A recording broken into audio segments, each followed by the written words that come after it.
back to our show. What are some other ways that we can protect ourselves from criminals besides guns?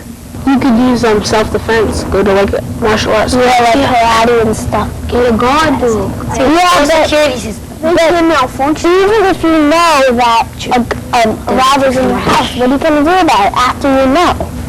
Because it could be 1 in the morning where you could be asleep and the alarm goes off. So what if it's 1 in the morning and you hear somebody in your house and you have a gun and you know how to use the gun and you shoot him and it's your cousin John? Does this happen? Yes, it does. In fact, it's more likely to happen that you shoot a family member or friend than an actual intruder. And so it raises the real question whether the gun is providing your safety. Part of gun safety is always identifying your target before you fire. I don't think guns are the problem. I think it's the people not knowing what's right and what's wrong. And shooting somebody because you want their sneakers or something like that. It's not the gun. The gun didn't do it. It was the person in control. And we need to teach people what is right and what is wrong so that we don't have this problem anymore. I understand we might need them or something, but you're not supposed to shoot somebody because they have the leather jacket, don't you? The sneakers, the clothes, whatever. You can work for it and buy it for yourself.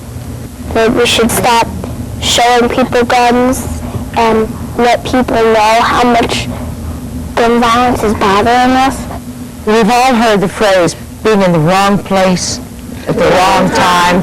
Well, every year, thousands of people send a pair of shoes to Washington, D.C. It is not because they think the people there are going barefoot. No, these shoes all belong to someone who was killed by a gun. The message is, we miss this person. Please stop gun violence.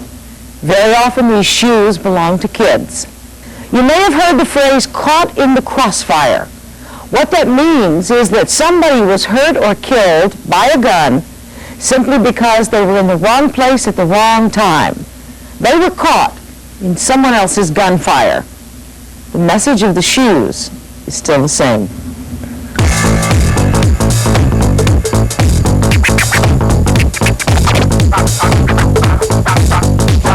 Right now, you can't go to the street by yourself or nothing. They'll just shoot at anyone who they see. No more guns, gangs. I just really miss my sons. They didn't have the right to kill them. I don't want to see nobody else die like Bobby and Mario did. My name is Danielle, and I live in Compton, California. It makes me feel angry and sad because I'm scared in the night. I wake up, you could hear the gun there going off and off and off. And I'm sick of it because too many people are dying, I know. On October 28, 1995, two of Danielle's friends, Mario and Bobby Millan, were killed in a drive-by shooting. It was 2 days before Halloween, and they were coming home from a Halloween party, and they were all dressed up. The car was next to us. I could have seen a guy coming out through the window and pointing at something that's in sparkles.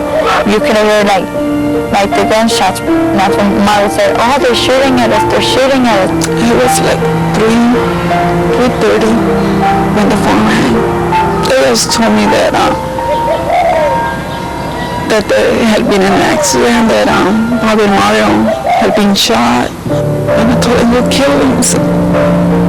Somebody from my gang. They don't have nothing to do with gangs or nothing. They fired at the wrong people. They were at the wrong place at the wrong time.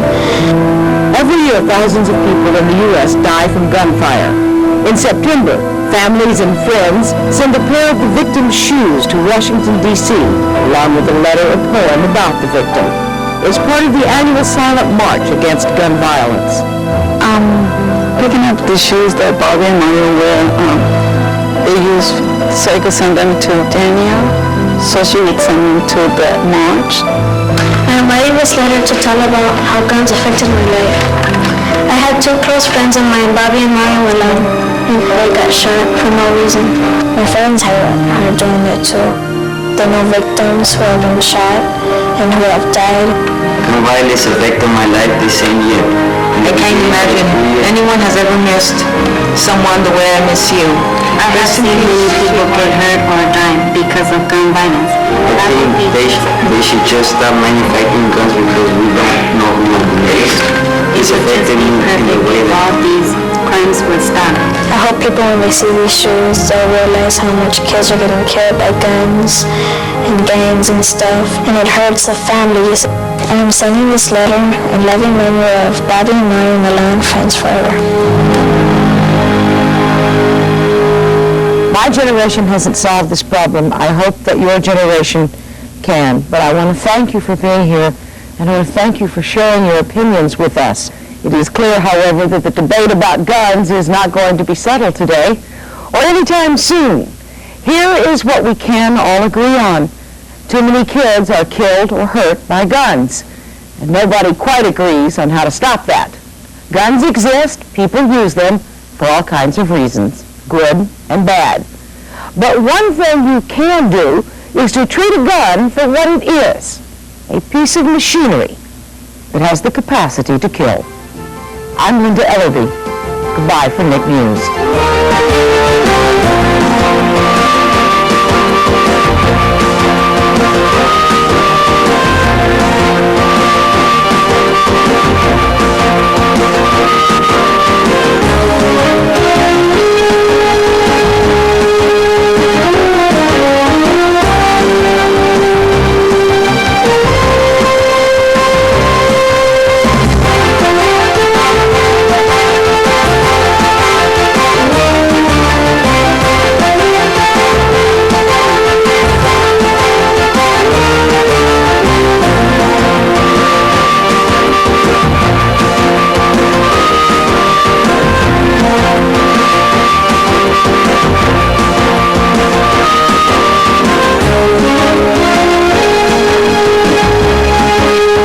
Transcript of this program, send $6 to Kids and Guns, Burrell's Transcripts, Post Office Box 7, Livingston, New Jersey 07039.